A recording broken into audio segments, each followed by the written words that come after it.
गिबियावनो बयखौबो बड' निउस इउटुब चेनेलनि गोदान खौराङाव बरायबाय। नोंथांमोननि थाखाय बे समाव माखासे खौरां लाबोदों।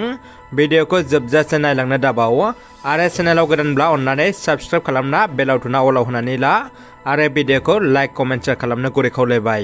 दानिया फैदो दिनैनि खौराङाव। गिबि खौराङाव दङ प्रमद बर'नि सायाव गोजोननाय गैया इउपिपिएल दोलोनि सोद्रोमाफ्रानो। इउपिपिएलनि दैदेनगिरिफ्रानो इउपिपिएलनि सायाव बेरेखा बाथ्रा बुंनो गोनां जादों। बनारगाव ओनसोलनि जेंनाखौ बोस्रांनो हायाब्ला ओनसोलनि दैदेनगिरिफोरखौ इउपिपिएल दोलो नागारनो खावलायदों ओनसोलनि रायजो राजाफ्रा। बे समाव सोंलु सिखारदों, थारैनो प्रमद बर'आ रायजोनि खामानि मावनायाव फेलें जादों नामा? रिट डिलिमिटेशननि जोबथा ड्राफ्ट फोसावनायखौ लानानै बनारगाव ओनसोलनि जेंनानि सायाव क'क्राझार जिल्ला इउपिपिएलनि गाहाय नेतारि सुरज मुसाहारि, बुंथिगिरि जनगजिर, बनारगाव ब्लकनि टिसिएलसिसिनि मासिगिरि रबिराम ब्रह्म आरो बनारगाव गुदि बर' थुनलाइ आफादनि आफादगिरि मनेस्वर बसुमतारिमोननि खौरांगिरि मेल। जोबोद दुखुनि खौरां, मोब्लिब बोजानानै गुदि फरायसालिनि गाहाय फोरोंगुरु समाज सिबियारि सोरां गयारिनि जिउ खहा। मैया हरनि समाव चिरां जिल्लानि बिजनी महकुमानि मानास हाग्रामानि साखाथि 4 नं बाथाबारि गामिनि 3 नं हायनारि गुदि फरायसालिनि गाहाय फोरोंगुरु सोरां गयारिया न'नि मोब्लिब गाज्रि जानायखौ फाहामबाय थानाय समावनो हरखाब मोब्लिब बोजना जिउ खहा जायो। गिबियाव बिथांखौ फाहामथाय होनो देहा फाहामसालियाव लांदोंब्लाबो बिथांखौ रैखा खालामनो हायाखैसै। जाथाया न'खरजों लोगोसे ओनसोलाव गोथौ दुखु मोनहोदों।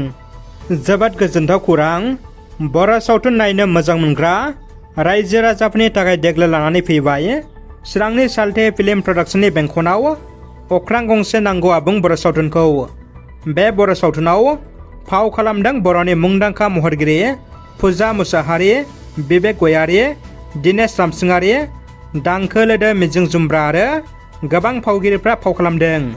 अख्रां गंसे नांगौ सावथुनखौ बिथोन होदों प्रबिन मैथा बर' बिथाङा। बे सावथुनखौ सेप्तेम्बर दानाव रिलिज जागोन होनना दिहुनगिरि अदिप बसुमतारिया मिथिहोदों। बर' रायजो राजाफोरखौ सावथुनखौ नायनो आरो अनसायना थुलुंगा होनो खावलायहरदों सावथुन दिहुनगिरि आरो फावगिरिफ्रा। दानिया फैदो गुबुन मोनसे खौराङाव। क'क्राझार जिल्ला जोबथेसालिया गब्लं जादों। क'क्राझार जिल्ला जोबथेसालिनिफ्राय प्रकाश बर्मन मुंनि खैदिया खारखोमादों। खौरां मोननाय बायदिब्ला प्रकाश बर्मन मुंनि खैदिया थांनाय 14 आगस्तनि मोनायाव क'क्राझार जिल्ला जोबथेसालिनिफ्राय खारखोमायो। प्रकाश बर्मनआ क'क्राझार जिल्ला सालाकाटनि नयासारा गामिनि थागिबि। प्रकाश बर्मनखौ थांनाय 24 मार्च 2023निफ्रायनो गावनि असे बिमाय खगेन बर्मनखौ बुथारनायनि दायाव क'क्राझार जिल्ला जोबथेसालियाव जोबथेना दोनदोंमोन। दासान्दि जेल अथ'रिटिसआ बे जाथायनि सायाव खुगा बेखेवनो हानाय थासारिनिफ्राय गोजानाव। बिटिआरनि एम दावबायसा बर'नि बाख्नायथाव हाबाफारि। दिनै भेरगाव जिल्लानि सिङाव थानाय भेरगाव बियाबनि आरो बिटिआरनि एम दावबायसा बर' बिथाङा गं 14 भिसिडिसिआव लामा फोसाबनो आखायाव लादों।